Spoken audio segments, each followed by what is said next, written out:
Hey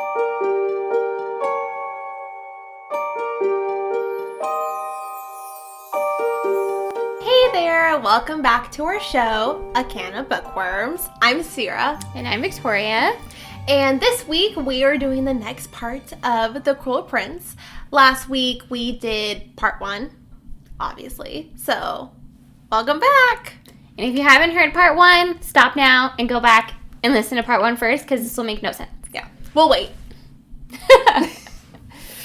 And just a little recap of part 1, but of The Cruel Prince is about Jude Duarte, who as a child she witnessed her parents get murdered in front of her eyes, and then she was stolen away to Fairyland, where she has been living for the past 10 years. And at the end of part 1, Jude gets the offer of a lifetime. She gets an offer from Prince Dane, which is the heir to the throne of Fairyland, to be one of his spies and join his court of shadows. Did I miss anything? No. Pretty much it. But still go watch part 1. And so, as we resume into our story, again, Jude just got the offer of a lifetime. She just got an offer to be a spy of Prince Dane, and she did accept.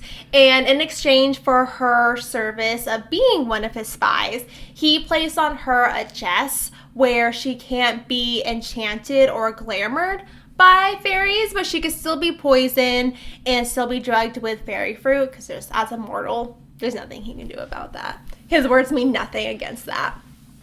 So, everything's great. Everything's looking up for Jude. She thinks that she just got the career for a lifetime, but our girl can't catch a break, unfortunately.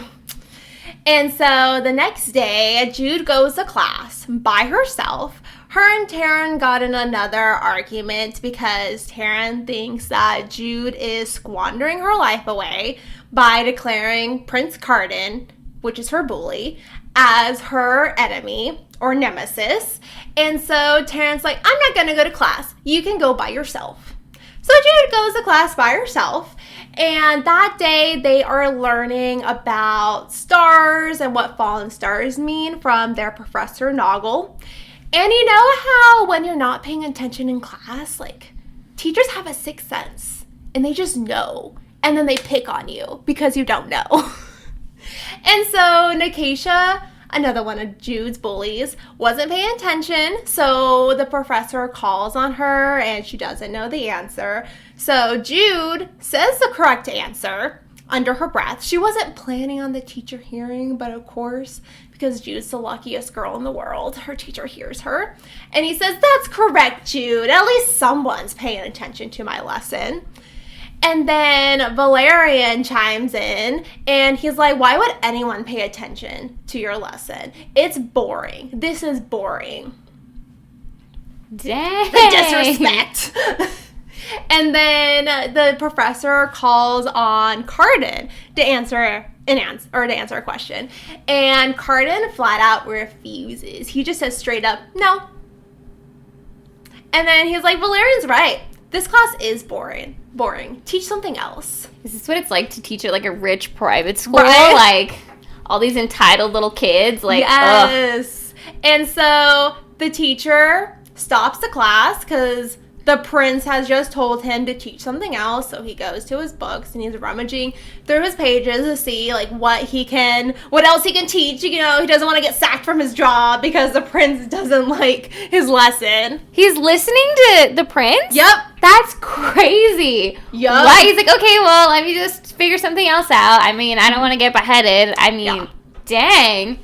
Mm-hmm. And then they turn on the lights because they had the lights off while they were stargazing. So they turn on the lights, and then Nikasha goes over to Jude, and she starts making fun of her handwriting because as a mortal, Jude can't see in the dark like fairies can. So, of course, her handwriting looks like chicken scratch because it was in the dark. What's the girl supposed to do? She can't have a little light on. So they start making fun of her handwriting, and then the teacher's like, "Oh, everyone, did you see that? Did you see that fallen star?" So everyone looks to see the star, and as Jude is distracted, she feels an apple get shoved into her mouth.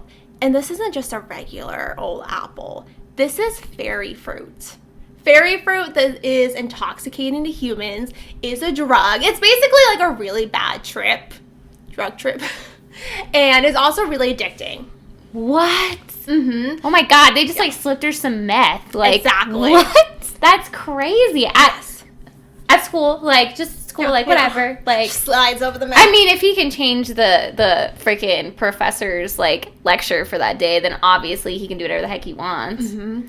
And so Jude starts to spit out the fairy fruit, but she could already feel that she's starting to feel intoxicated already. And then she remembers salt. Salt will nullify the effects. So she reaches toward her bag, but Nicatia snatches out her bag just out of her reach. And then Valerian is shoving more fairy fruit into Jude's mouth. He has her pinned down, and he's shoving it so forcibly into her mouth that it's going up her nose. She's literally choking on this. What? And he's not stopping. In fact, even though she's choking on the fairy fruit, he looks at her curiously, like Valerian's like, I wonder what happens next after she dies from choking. And she's trying to do something like scratch at his face, but not only is her air supply cut off, so her vision's starting to go dark and everything because she's suffocating, but she also has the effects of fairy fruit as well. So she's literally dying, and Valerian's still not stopping. What? And then finally she hears someone say, enough, and Valerian gets kicked off of her. So Jude coughs out the fairy fruit that she had, what hasn't been ingested in her mouth and nose.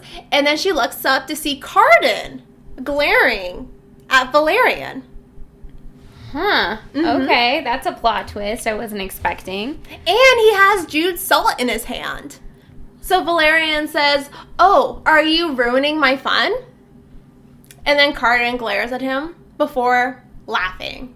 And then he tosses Jude's salt into the air, scattering into the wind.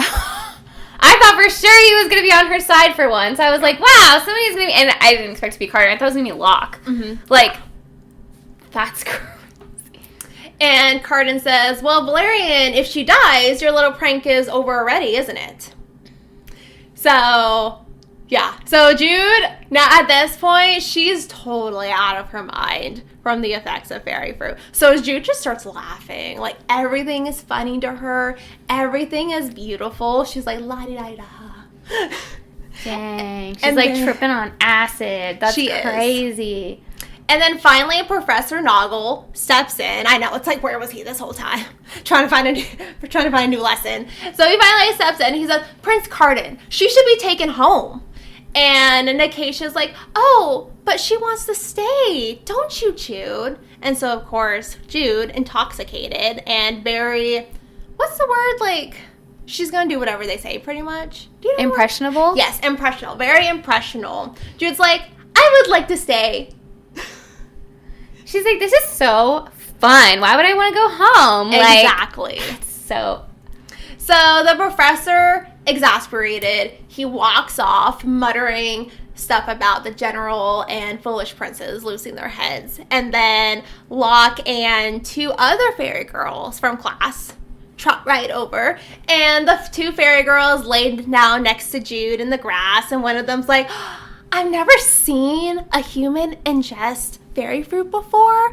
Can we ask her anything? Like, even embarrassing things? Will she remember this? And then Nicatia says, oh, well, what's embarrassing between friends? Right, Jude? So then the other fairy girl is like, Jude, which one of us would you like to kiss? Tee-hee-hee. And then Jude's like, I'd like to kiss all of you. You're all so beautiful. And then everyone's laughing at Jude. And again, she's just staring at the stars and smiling. Oh my God. That's crazy. Mm-hmm. Yeah. And then Nicatia says, Jude, you're wearing much too many clothes. And look how dirty they are. You should take them off. And then, of course, Jude, being very impressionable, says, okay. So she strips down to her bra and underwear in front of everyone. At school? Yes. Oh my God. At school. In front of the class. The whole class, really. Oh my God.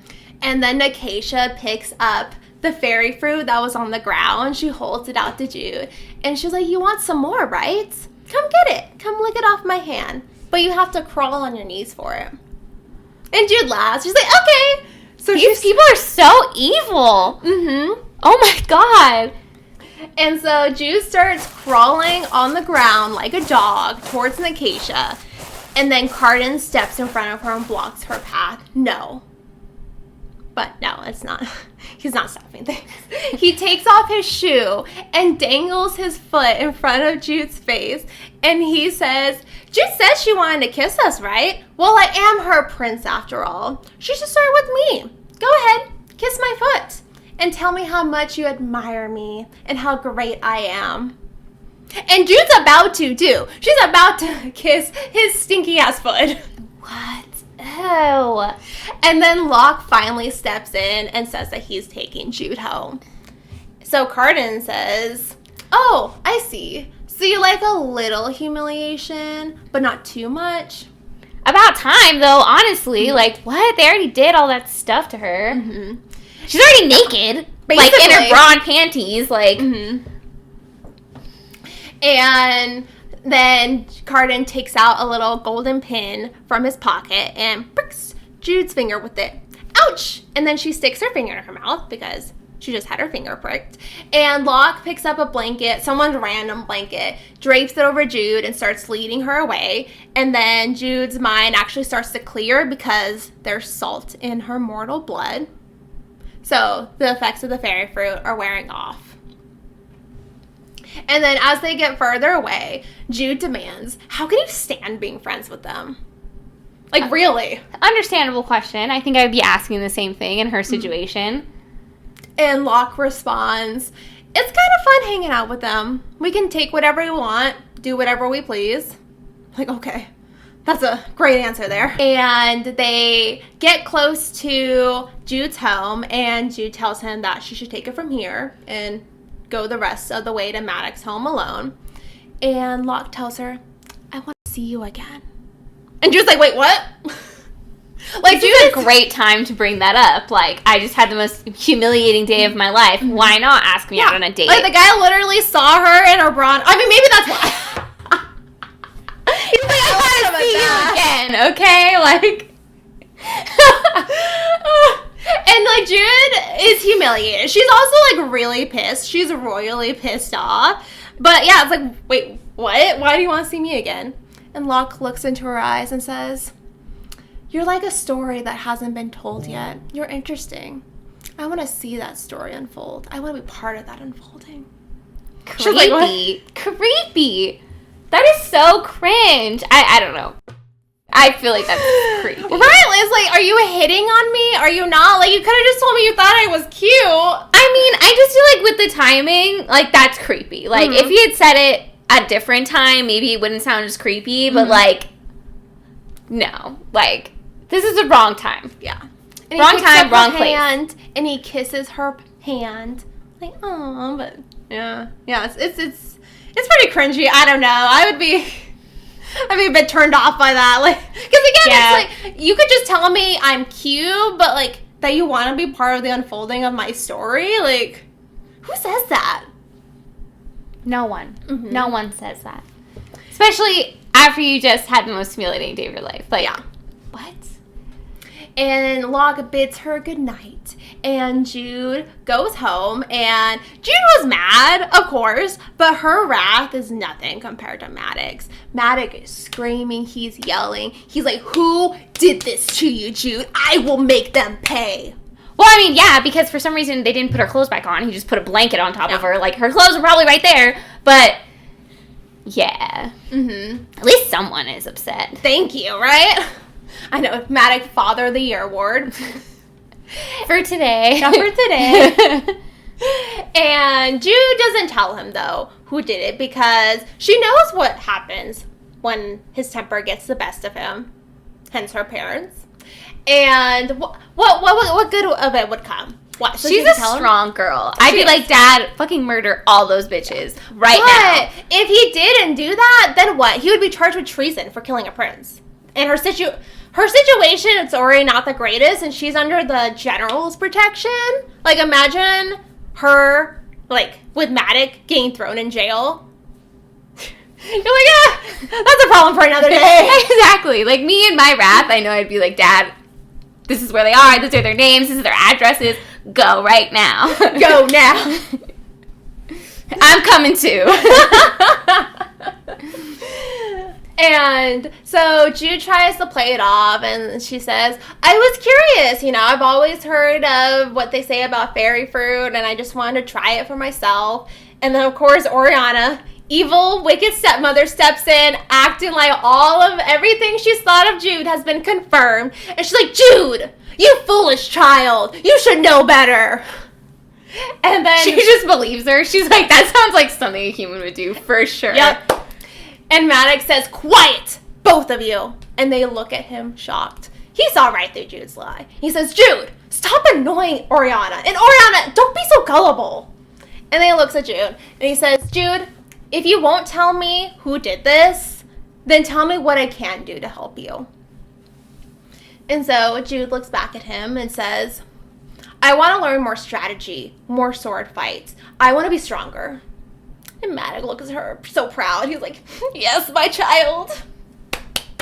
That is badass, though, Mm-hmm. For sure. And he agrees, and Oriana scoffs, of course. She's like, don't make this human any more powerful. She's coming for it. And then after that, Jude finally goes up to her bedroom, where she sees that there's a servant's dress, folded nice and neat, on her bed, and it has the royal crest embroidered into it. And then on her windowsill is an owl that says, go to Hollow Hall tomorrow. Find treason. Find something the king won't like. Like a real owl? Mm-hmm. Oh, okay. Oh, yeah, sorry, it's a real owl. Oh, A real bird. I was like, what? There's like a real owl just like talking to her? Okay, Yes. I mean, I guess it is. It is fairyland, It is fair, yeah. Mm-hmm. So she has just gotten her first assignment from the Court of Shadows as a spy. Dun dun dun. And Hollow Hall is Prince Balekin's manor, Remember Prince Balekin, the eldest frat boy with a circle of partiers? Okay. Mm-hmm. The bad boy of the bunch. Yes. And human servants are really pretty common in fairyland, and they're treated to various degrees. Like, some of them are treated kind of well, like they're like midwives for like families, or they may be there because of a skill, like music playing. Some are glamored and then sent back to the mortal world after they fulfill their service. But then some of them are also treated really awfully, like trash, and they're drugged out of their minds with fairy fruit. And even though Jude has never seen Matic have any human servants, she has heard that Balekin does, and he's one of the ones that treat his like the worst. Ugh. Mm-hmm. I'm honestly kind of surprised that Matic wouldn't have human servants, honestly. I wonder if he doesn't have them just because they're there and he's like, oh, that'd be kind of weird. Or like maybe he's never had them. But I mean, he did marry a human. Okay, never mind. I get it. Yeah, well, I think as a character, even though Matic is like kind of savage and like bloodthirsty, he's also like a man of like honor and loyalty. So I don't know. Like, I don't know if he doesn't have like human servants because of like Jude and Taryn, or if he doesn't treat like humans that badly. So I guess it's kind of one of those things where he's not a bad guy, but he has a really bad temper. So he's like murdered her parents. Yeah, no big deal. He was really mad. Yeah. I don't know. But yeah, so Balekin's one of the ones that treat his like the worst. But also for the three eldest children, which are Balekin, Elowin, and Dane, technically like any one of them could be like next in line for the throne because they are King Eldred's favorite children out of the bunch. But King Eldred likes Prince Dane like the mostest of the most, so that's why he's like most likely next in line for the throne, but he probably wants to secure his position by finding something against Balekin to bring to Eldred. Okay. So Jude has to go there to find something that Prince Dane would find interesting, pretty much. So she prints on the servant's dress, and also like a cloak over as well, and she goes to Hollow Hall, riding a giant toad for transportation, of course. It's Fairyland. And when she gets there, she is at first stopped by the guards because they didn't recognize her, but having tasted fairy fruit firsthand, she's like, well, I know how to act, unfortunately, so she's able to get by. She's able to fake her way in. Perfect timing for that. Yeah, she's like, I know exactly how to act. She's like, oh, I've done this before. So she gets inside, and she sees a bunch of human servants, and they are all drugged out of their minds. They're doing various chores, like cleaning, chopping up vegetables, but a lot of them, like, come close to even chopping off their fingers because they're not paying attention. They all, like, have glazed over eyes with smiles plastered onto their faces. And they all look really malnourished as well. Like, Jude sees a girl her age cleaning, and, like, this girl is, like, swaying on her feet because she's so physically exhausted, but her mind isn't even registering the exhaustion. That's so weird to me, because it's like, I mean, it's not weird because, you know, people are awful all the time. But at the same time, it's like, it's just so weird because it's like, your servants aren't going to perform as well if they're fucking starving. So just give them some food. Like, you know, it doesn't have to be like a 4-course meal or anything, but like at least make them somewhat healthy. And then honestly, if they're so drugged out of their minds, they're almost cutting off their fingers. Like, who wants salad with a finger in it? Like, I mean, I don't know. There was that guard that bit off Jude's finger, so he would want that salad. Okay, yeah. He's like, I would like some lady finger salad, please. Yeah, I get that part. But I don't know. It's just, it doesn't make any sense. I agree, but people are awful. Yeah. So with nowhere else, like, not sure what else to do, Jude follows the girl as she goes around from, like, room to room. And she sees, like, a lot of fairies in these rooms that are, like, passed out, drunk, or high. And then they finally get to a room where the girl starts cleaning and Jude starts snooping. And she sees, like, textbooks sprawled across a desk. Nothing suspicious there. She goes to the bookshelf that's in there. And interesting enough, she finds a mortal book. And not just, like, any mortal book, but a child's book. Alice in Wonderland. Huh. And as you can imagine, it's not often that you find mortal books in Fairyland. So, and she also remembers, like, as a kid, her mom reading, like, Alice in Wonderland to her. So she pockets the book for herself and, like, slides it down the front of her dress. Because I guess servants' dress don't have pockets. Make it make sense. But yeah, she steals the book. And then she goes to the armoire or the closet. She opens it up. And there is Cardan's clothes. This is Cardan's room. Oh my god. He lives with his brother? Yeah. Jude didn't even know that. She had just assumed that he lived in the castle with his father. She didn't even realize that he was living with his brother. Weird. But that just made this mission even more dangerous, because not only does she need to avoid Prince Balekin, because he may recognize her with her being the general's daughter, but Cardan is surely going to recognize her if he sees her. And she just won that tournament in front of everybody, right? Yeah. So, yeah, they definitely know who she is. Mm-hmm. So she definitely needs to stay hidden. But she sneaks out of Cardan's room and she starts checking the other rooms, and finally she comes across, it's like a study, like there are maps and scrolls, and on the desks there are some letters of correspondence. So she's like, ooh, this looks promising. So she goes and she starts looking through the letters on the desk, and she sees a note that says, I know of the provenance of the blusher mushroom that you ask of, but what you do with it must not be tied to me.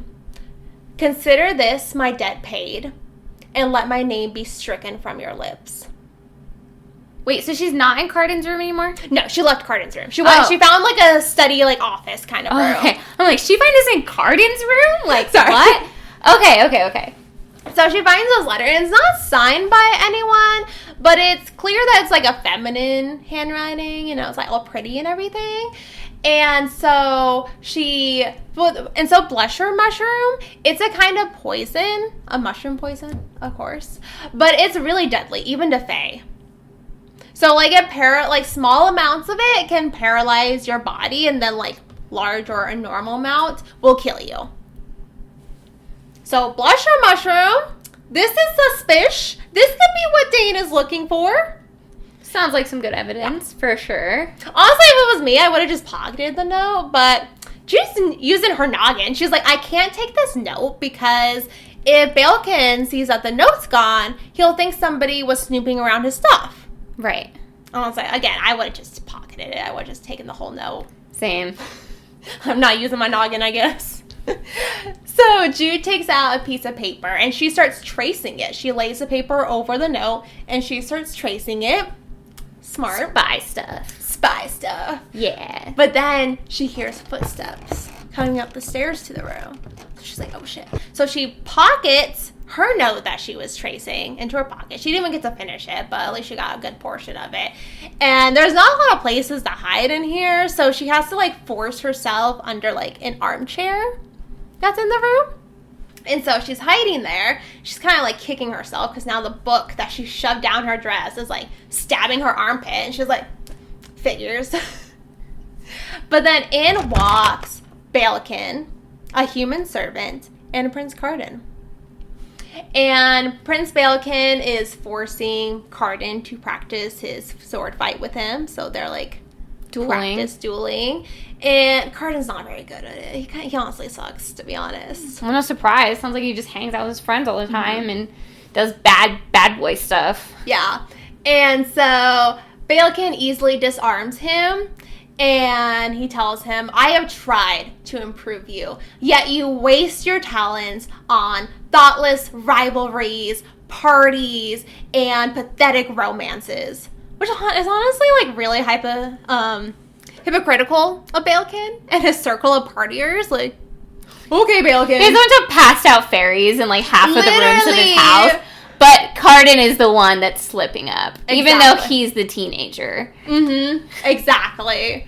Yeah, really hypocritical of Balekin, but okay. And then he takes out his staff and he hits Carden like behind the knees with enough force that Carden falls to the ground. And then Balekin places his hand like above Carden's neck. And at first it seems like a loving brotherly gesture.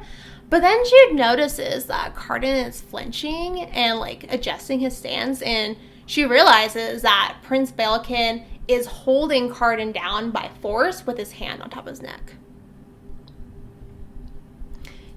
Yeah.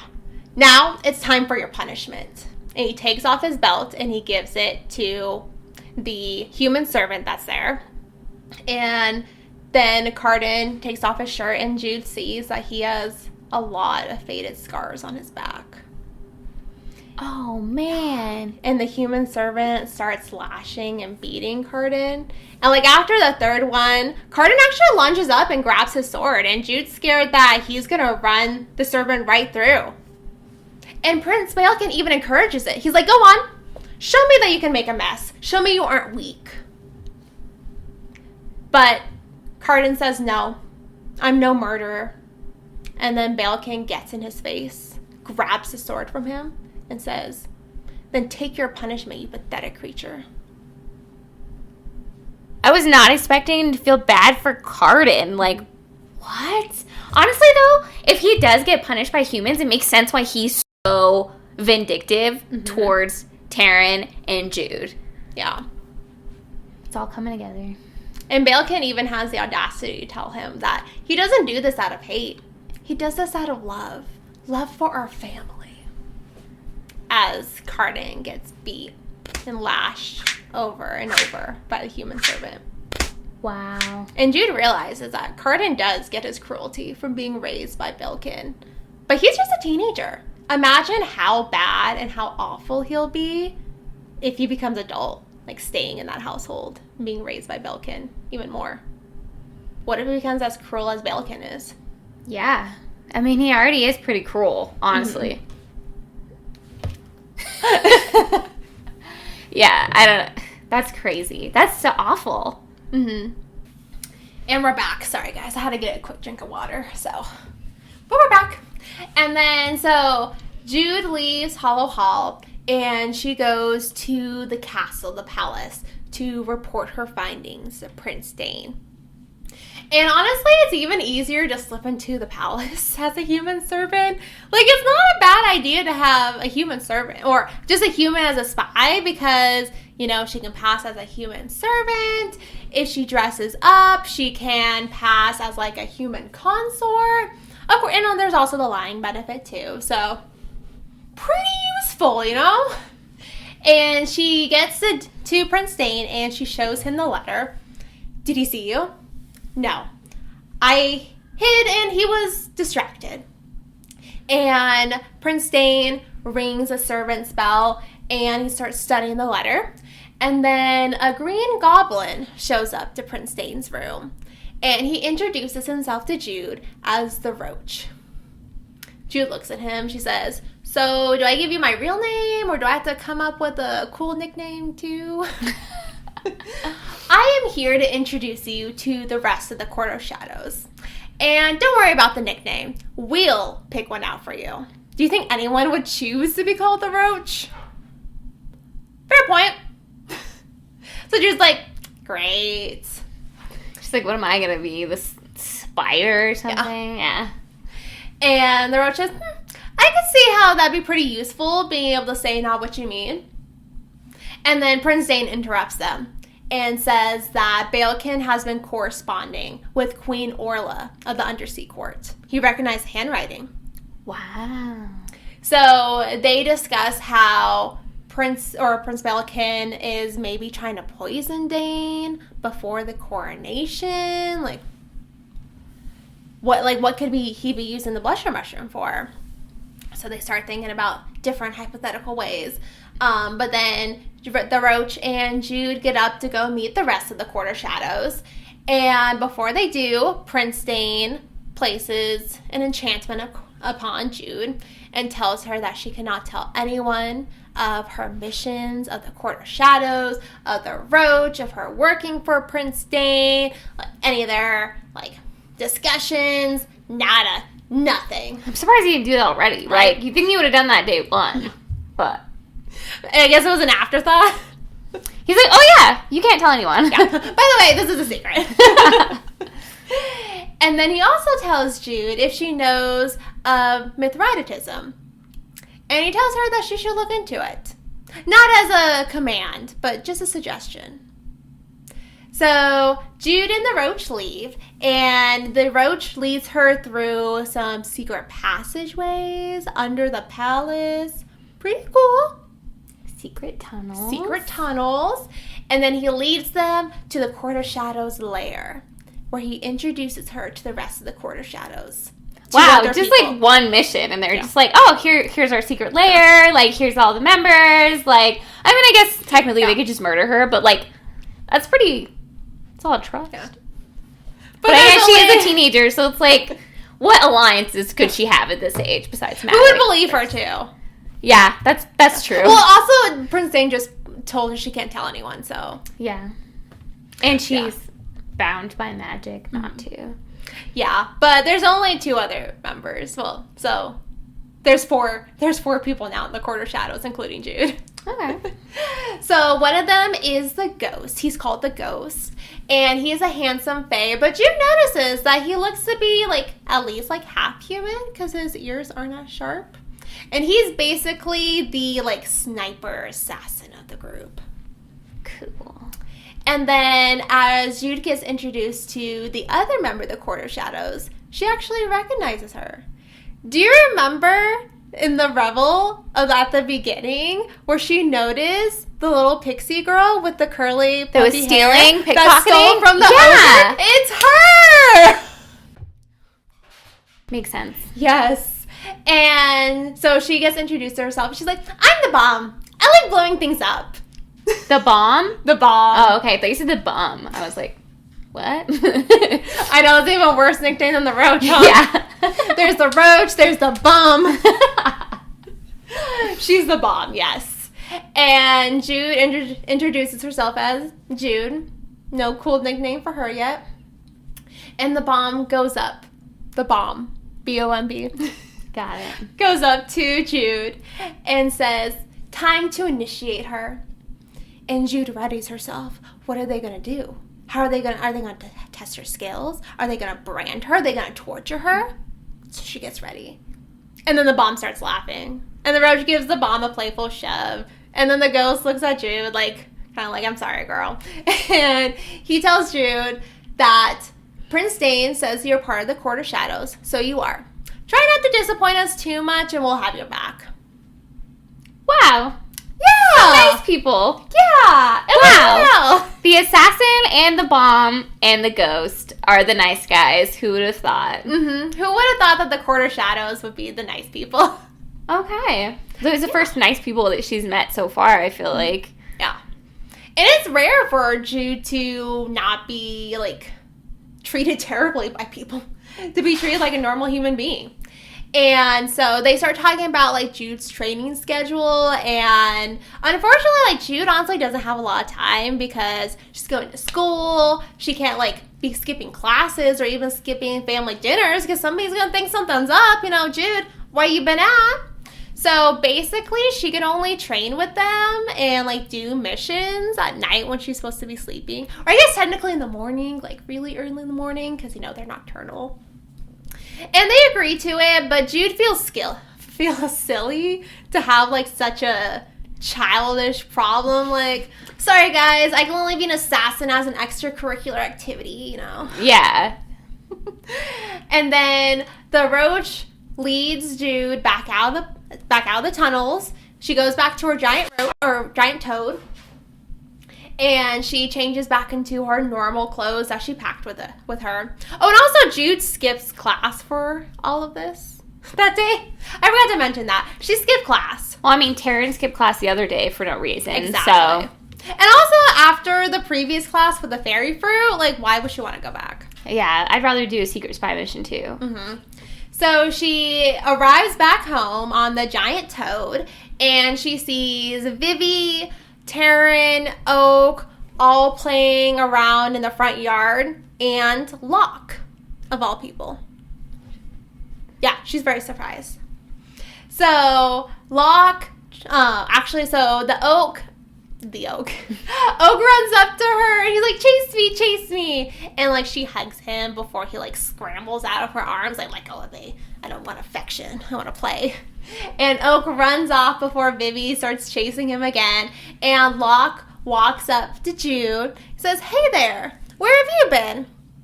And Jude says, none of your business. But kind of in a flirty way because she gives him a smile, wink, wink. Ah, a lady of mystery, my favorite kind. You should return to school, though. Both you and Taryn should. I told her so. And Locke follows Jude to the stables where she can put away the giant toad. And Jude looks back and she sees Taryn's watching them and kind of giving her a look please don't offend him. Please, Jude, do not offend Locke. And honestly, Jude never planned on not returning to class. It just so happened that her mission coincided. On the same day. Yeah, coincided. But it's nice having somebody want her for once. Want her to stay and practically beg her to come back. It's just nice to feel wanted. I'm not convinced. I'm not on Team Locke just yet. He needs to do a little bit more than that creepy talk he had with her after the worst day of her life. I'm not a Locke. I'm not on board. You're not on board yet? No. Oh, Locke's gonna have to do some more convincing, huh? Yeah, not on board. No. And Locke asks her why hasn't she told her father about the bullying that's been going on. And Jude laughs and she's like, what, so he can waltz in and slaughter everyone? Yeah, it's you want my dad to come to school and murder everyone? Do you know who my dad is? And Locke looks surprised and he's like, oh, I just thought he would take you out of class and that by you staying meant that you wanted to be there. And Jude's like, no, you don't know my dad. He is not the surrendering type. Let me tell you. He's not going to have a stern talking with you guys, okay? Like, it's not going to be like that. He's not just going to scold you. He's going to chop off your head.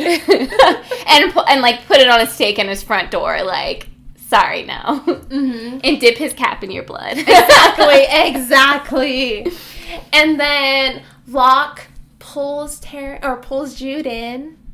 And then he leans in close.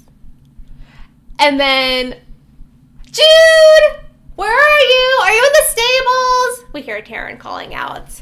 And Jude stumbles back from her almost kiss with Locke. And he picks her hand up and kisses again. This guy has a hand fetish, let me tell you. I'm sorry, but I feel like it's too much hand kissing. That is like his signature move. That is his signature ladies move, is a peck on the hand. I feel like that's very, like, you know, like, court prince, like, shit stuff to do, you know what I mean? I feel like there's a lot of hand kissing and, like, stuff like that, you know? And, like, prince, in, like, movies with, like, royalty and stuff like that, because it's a sign of respect as well. But, yeah, I mean, he's not in the he's not in the he's not royal per se, but he is high class, and I'm sure he has to adhere to their specific, you know, behaviors. Yeah. I don't know. I feel like one hand kiss was like, oh, that's cute. But the repeated hand kissing, because remember there was after the summer tournament where he kissed her hand. There was on her way home after the embarrassing, you know, half naked incident. He kissed her hand, and then now this time, that's like 3 times back to back that she's seen him, and he kisses her hand. It's weird. He tried to go for the real thing. Taryn just intervened. He did. Taryn just cock-blocked him. Yeah. Good job, Taryn, for once. Great job, Taryn. So they leave the stable, and Taryn tells them that Oriana has called us all in for dinner, and she'd like for you to stay, Locke, and join us. And Locke politely declines and says, no, I can't impose, but thank you. And he tells both of them that he hopes to see both of them at class tomorrow. Wink before leaving. Still not on board for Team Lockout? No. Not even a little bit. No. Okay. And then they go and they eat dinner, and then afterwards, Matic gives Jude a stack of books, and he's like, I want you to read these books, and then afterwards, I will give you a scenario, and I want you to use these resources to come up with a strategy. Because Jude forgot that she actually asked him, like, to help train her even more. And she's so exhausted, though, that she can't decline. Like, she's like, oh, fine, I'll just do this. She's like, dang, now I'm getting training from 2 different people. Like, I have to train twice. Right? It's like, I just did a spy mission, Dad. Like, can I have a break? Can I just go take a nap, please? Yes. And so, like an hour after that, she's finally laying in bed, like ready to just sleep. She doesn't want to change out of her clothes. The girl's exhausted. And then Taryn barges in and flops on her bed. And she's like, so, like, what did Locke say to you? Like, it's so weird. They just showed up here and said that he had to speak with you. And Jude tells her, like, oh, not much. You know, he's just not like the rest of Cardin's puppets. And that he didn't do much. He kissed my hand. It was like out of a storybook. And Taryn's like, well, storybooks normally end in tragedy, but okay then. And what happened the other day? You came home practically naked and covered in fairy fruit. Like, don't you even care, like, what they're doing to you and how they treat you? And Jude tells her, I'm done with caring. I'm tired of caring. If I just give in to them, they're never going to treat me with respect. They're never going to treat you with respect, period, Jude. Yeah, well, maybe, but honestly, every time Cardin keeps trying to hurt me and me not just, like, rolling over and taking it, it makes him look bad for someone that as weak as me to not be bowing down to him. So it looks just as bad as Cardin. But enough about me. You said you wanted to go and fall in love. There's someone, isn't there? And then Jude starts thinking, like, how Cardan had told her that he wouldn't be the first to sleep with Taryn. So, yeah, she's trying to figure out who's this mystery person. And then Jude also thinks, though, Taryn's keeps saying that, like, fix things with Cardan. Like, don't make Cardan your enemy. What if it's Cardan? And so Taryn tells her, I can't tell you. I promise not to tell anyone, but there is a boy. I just can't tell you who. I don't understand what's the point of keeping secrets. I have no secrets. I tell everybody everything. Like, everybody? Yeah, I'm not a secret keeper. I'm just, like, open book, you know? I mean, I feel like between, like, best friends, like, yeah, but, I mean, nothing like, I'm not saying, like, randos, like, you know, but, like, I feel like I am pretty open about You just go to random people in the street and be like, let me tell you my life story. But, like, seriously, like, why keep secrets from your sister? Like, especially about a boy. Like, I feel like, especially, like, that's the only person she really has. Yeah. To run home and tell your sister everything would make the most sense to me. Mm-hmm. Exactly. And Jude brings this up. Like, she thinks back to how Prince Dane, like, literally placed the enchantment on her so that she can't tell anybody. Like, she tells Taryn, like, our promises don't mean anything to them. Just tell me. But Taryn refuses, and she's like, I can't. Like, he'll know. Like, it's a, like, test of love, you know, to see if I can be, like, the Faerie by keeping the secret. Why can't you just be happy for me? And Jude's like, I am happy for you. Really. Just tell me something. Like, tell me he's good to you. Tell me he loves you. And Taryn says, well, the Fae, he says that he doesn't love like we do. But I think you would like him. You would like him.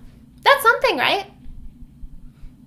So Jude's like, well, if I would like him, then obviously it can't be Cardan, so at least that's ruled out, which is a relief.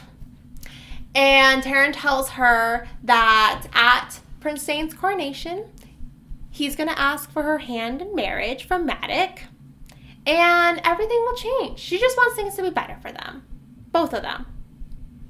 And so Jude's like, okay, I really am happy for you, but, oh, look at this. Because Jude remembers the book that she stole from Belkin's manor. And she shows it to Terrence. And Terrence's like, oh my gosh, like, where did you get this?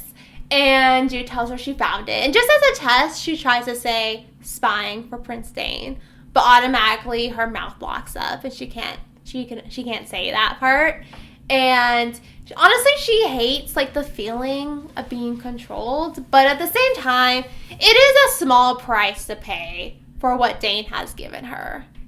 Yeah, nobody else can control her, which I feel like, you know, like, one person, the most important person, though, kind of, like, in their world, besides the king. But it's also, like, the prince that's gonna be, like, crowned. So, like, really, she would be under his, like, service anyways, you know? But I don't know.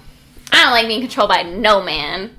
No person. I mean, I agree, but if you were given, like, super magical powers and you just couldn't, you were just, like, told and, like, that you can't tell anyone about it, like, it seems like a small price to pay. Yeah, sure. Really, not really, but sure. So she hands the book over to Taryn, and as she does, she sees a piece of paper slip out from under it, so she grabs the paper and shoves it under her pillow to read for later.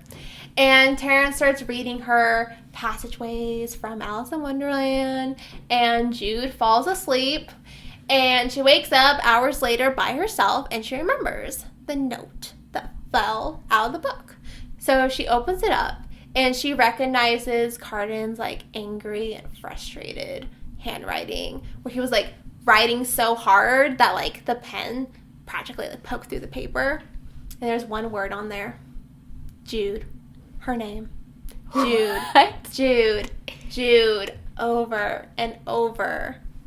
Cardan wrote her name. What? Yup. That's a little suspicious. For real. What? And it's just, like, in, like, this hateful handwriting. Like, he's just sitting there, like... Just, like, stabbing the paper. Like, dude. Like, yes. I will get you. I hate you. That's so creepy. Like, I would be so scared. I'd be like, this guy is, like, just sitting at home, like, plotting against me. Like, creepy. Mm-hmm. And then the next day, a fairy seamstress, arrives early the next day, and she is taking their measurements and everything and, like, drawing out their dress ideas for the coronation. I wonder if, like, rich families, like the Kardashians, have this too. Because you know how they always have these designer dresses, and just like, did you meet with the designer beforehand? And they were just like, I'm going to make this for you. Like, I don't think it's the same.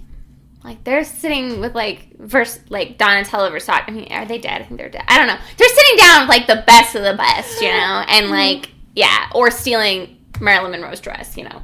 I was so mad about or that. But yeah. Anyways. But yeah, so they're getting their own custom dresses designed for the coronation. And they take Jude's measurements first. And the seamstress whispers to her and says, I've been told to make this dress have pockets for you to hold all manner of weapons, like daggers and poison. Of course, Jude gets excited, like a dress with pockets. Yes, sign me up. Any dress with pockets is exciting, whether or not it's for weapons. Like, yeah. I mean, where else are we going to hide our weapons? Yeah. Why else would you wear a big skirt unless you have a knife in it? Exactly. So yeah, Jude's excited. And then afterwards, Taryn hops up to get her measurements, and Jude goes to sit with Vivi, and so Vivi takes a chance to interrogate her. She's like, so, where'd you go the other day?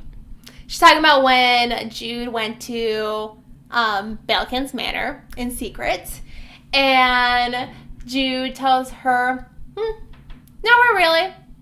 And so yeah, she's like dodging Vivian's questions. And Vivian says, I got the other high-class kids to tell me what happened to you in class. You could have died. Really, girl, you could have died. At least somebody's looking out for her. Mm-hmm. And Jude's like, what do you want me to say to you? Like, do you want me to lie to you? Like, this is just how the world is. Right, like maybe if you went to school, you could help me out. But you just sit at home and read your comic books and go to the mortal world. Mm-hmm. And Vivian reminds her it's not the only world, like hinting, like, come to the mortal world with me. But Jude says, it's my world. She gets up, walks over to the fabric. She's like, I'm done with this conversation with you, Vivian. And she starts looking at the beautiful fabric. There's all kinds of fabrics there. There's, like, iridescent ones. There's beautifully embroidered ones. And she's looking at one particularly which has embroidered flowers and floral and fauna on there. It's beautiful. And then Taryn looks over and sees, she's like, I want that one. And Oriana's like, your sister saw it first. Like, thank you, Oriana. But for once. For once. But Taryn gives Jude the biggest puppy dog eyes. And she's like, please. And Jude relinquishes the fabric because she knows that this is going to be when Taryn gets proposed to. It's basically her engagement dress. Like, okay, you can have it. That's a good point, I guess. This just kind of reminds me, I mean, totally unrelated, but it kind of reminds me in, like, RuPaul's Drag Race when they do a design challenge and then they put out all the different fabrics and they all start, like, fighting each other for them. That's, like, the best scene. It's, like, one of the best scenes, like, to watch. Like, everybody just fighting for these fabrics and then afterwards, like, groveling for them. It's the best. Totally unrelated, though. Totally unrelated. Yeah. And yeah, so she gives Taryn her choice, and then after that, her and Taryn go to class, and Jude picks up some plants from the palace's garden. And then when she gets home, she starts sorting out her plants, and she reveals that they are poisons, and she's cutting little pieces of them into small bites, and she's ingesting them with rheumatism. That's what Prince Dane told her to look into as a suggestion. The act of poisoning yourself to build up an immunity to them. What? Mm-hmm. That's always so badass to me. Like, when a character, like, they get poisoned and they're just like, I'm immune. Yep. Like, I've been eating this my entire life. You can't get me. Like, that's for breakfast. That's, like, one of my favorite things in movies when they do that. Because I'm like, that is so badass. It is. Like, just in case they get poisoned, I'm going to eat a little bit of this poison every day. Like, so crazy. Okay, sorry. Go on. But she spends the night, like, in her bathroom puking and crying and everything. And she wakes up to the ghost, like, poking her with his foot. Like, are you still alive? In the bathroom. Because it's her first training session. Yeah. And then for their first training session, he teaches her how to silently climb a tree. And they practice for hours. So her limbs were sore. And then that's honestly what a typical day has begun to look like for Jude, where she's still going to her classes in the afternoon, but she's been poisoning herself on a daily basis. So honestly, like, those classes are so hard to get through. And then afterwards, she goes home for dinner, and then she has to do Maddox training with strategy and sword fighting. And then after that, when girl's supposed to be sleeping, then she goes and she does her trainings with the Quarter Shadows or even like assignments. So the Roach has taught her how to eavesdrop without being noticed, as well as like moving slyly through a crowd.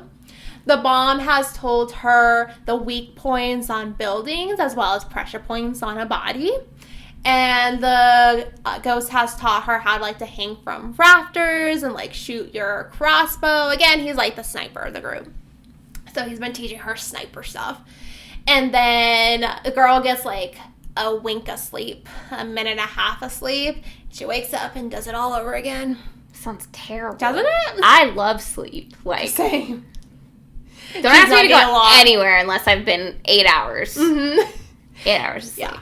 And she had her first actual kiss. No hands this time. Actual kiss with Locke. And her and Locke are dating now. Like, he's... It's supposed to be a good thing, Victoria. Oh, okay. Yay. Like, he's sitting, like, with Jude and Taryn for lunch. He walks Jude home, and then he gives her a kiss goodbye. It was too easy. It was too easy. Too easy? Yeah, like, what? There was no courtship. Wait, I guess, whatever. Okay, go on. Oh, the hand kissing wasn't courtship? You literally just said, like, oh, that's super polite. Yeah. No. So yeah, they're kind of dating, and Taryn's like really like puzzled by it. Like, why is he dating you again? Okay, like not like that. It like insulting. It's kind of just like what she's just like, what's happening? Yeah. Yeah. But honestly, like Jude likes kind of giving her a taste of her own medicine because she won't even tell Jude who she's in love with. So it's kind of like, haha, how does it feel?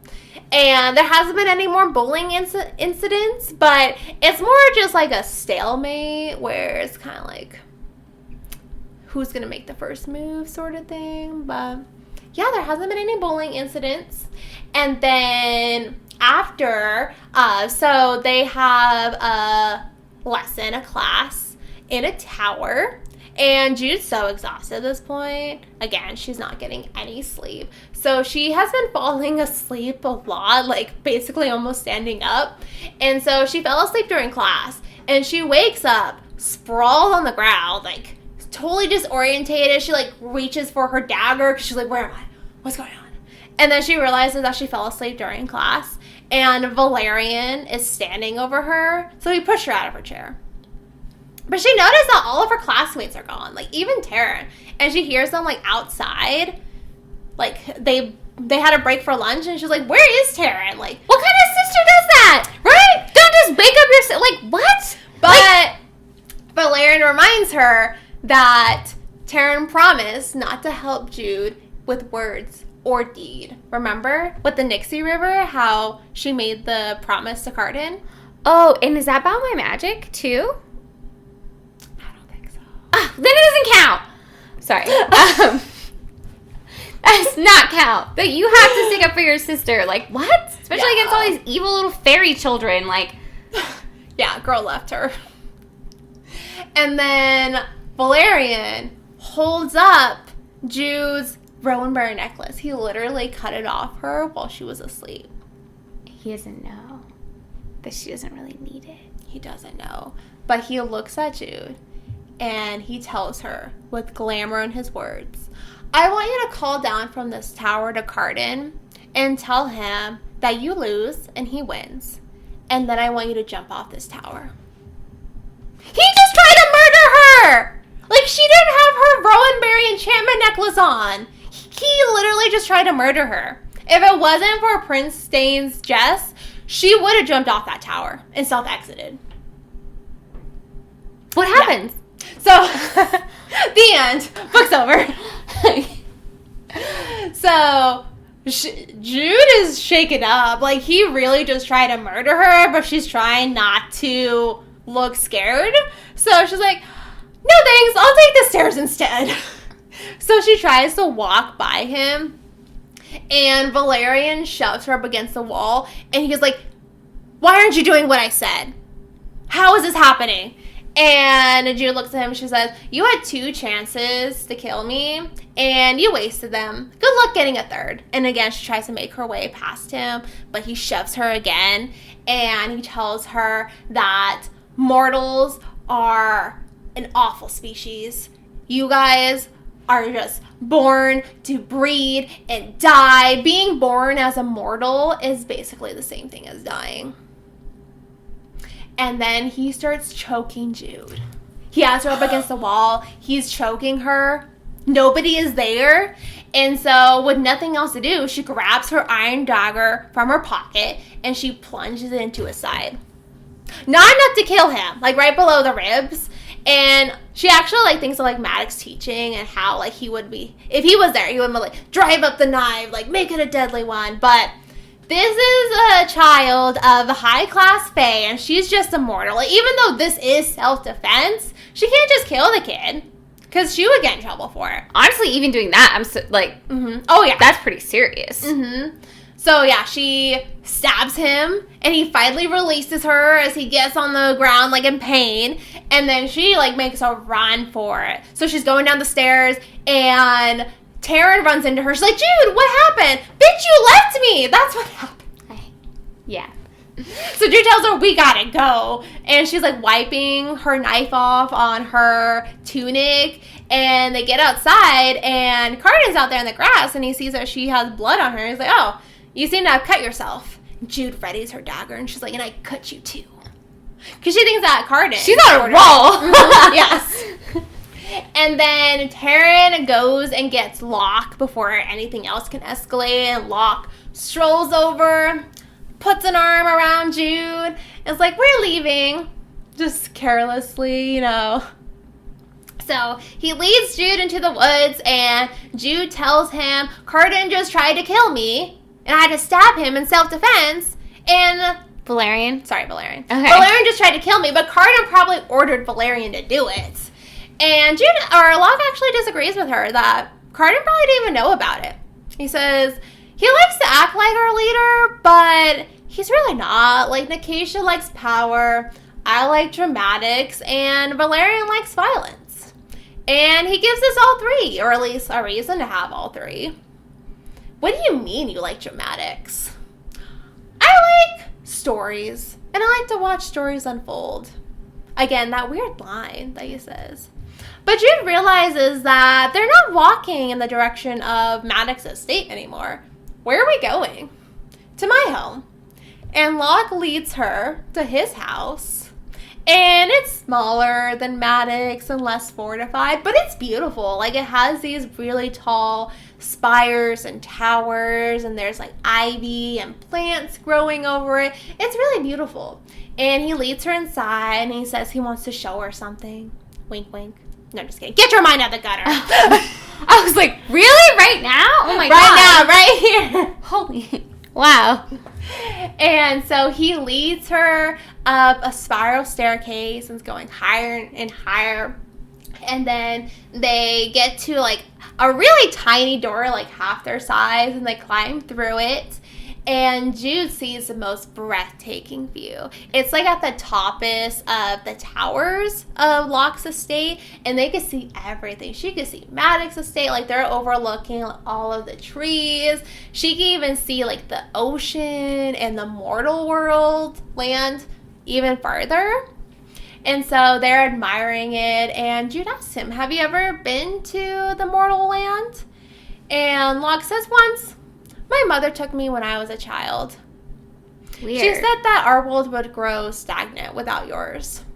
Which is interesting. Like, that not a lot of fae have that mindset or perspective. And Jude asks him, where is your family? And Locke tells her, I have none. My father was wild and feral and just wasn't suited for the court life. So he left, and my mother was a consort of the High King Eldred, and she was with his child, and I guess he didn't want her to have it, so blush and mushroom. And Jude thinks back to the letter she found in Prince Balekin's office, because they were specifically talking about blush and mushroom. Like, did Queen Orla have something to do with the death of Locke's mother? Could it be that much of a coincidence? But Jude apologized, and she's like, oh my gosh, I'm so sorry. I shouldn't have asked. And Locke says, we are both children of tragedy. I've heard about your parents as well. And they share a moment, and then he kisses her. He's sweet. And then they go downstairs, and they have lunch, or I guess dinner, because it's pretty late. And then afterwards, he picks up Jude and places her on the table, and he just starts making out with her, eating her face. And he tells her, you're so beautiful. And Jude's so happy that fairies can't lie. Aww, I didn't think of that. That is kind of cute. Yeah. And he tells her she should stay. He's throwing a party later. And Jude's like, wait, if you're throwing a party, that means your friends are going to be there, a.k.a. Nicatia, Carden, and probably Valerian. Maybe? I don't think that's a great idea. And he tells her, come on, it'll be fun. You can see them what they're like outside of class. You know, they'll be drunk. And also, don't you need to know your enemy if you're going to beat them? That sounds awful. Like, usually people behave worse outside of school, and they've already tried to kill her at school, like, on multiple occasions. So, I think that's smart to want to go home. Well, you gotta know your enemy. Not that close. And Jude's like, I have nothing to wear. Like, look at me. I'm quite literally covered in blood. And he's like, we'll find something for you here. And so he charms Jude into staying for the party. And so he leads her up to her room so she can find a new outfit. And he shows her to his mother's room. And it's like pretty much like untouched, but Jude can see that there are like light footprints in the dust, which means that he's been in there, but he doesn't go in there often. So, you know, it's pretty like an intimate thing to show somebody your girlfriend, you know, your dead mom's room and her stuff and everything. And she's like, oh, like, Jude was just really touched that he was willing to show her, you know, that. So he shows her to his mom's closet, and his mom has some interesting pieces in there. Like, there's a dress that has, like, puppets underneath, and then there's another dress that has dancing deer on it. Like, sounds like a good time. Yeah, and that's what Jude thinks, too. Like, she wonders what his mother was like, and from the sounds of it, like, she was really kind and lighthearted. And so she picks the dancing deer dress, and she puts it on, and she puts her dagger in the pocket. You know, girl always has to carry her weapons. And she notices that there's a small little, like, golden acorn in the pocket, but it doesn't have any, like, holes in it to be a pendant. So is it just a pretty trinket?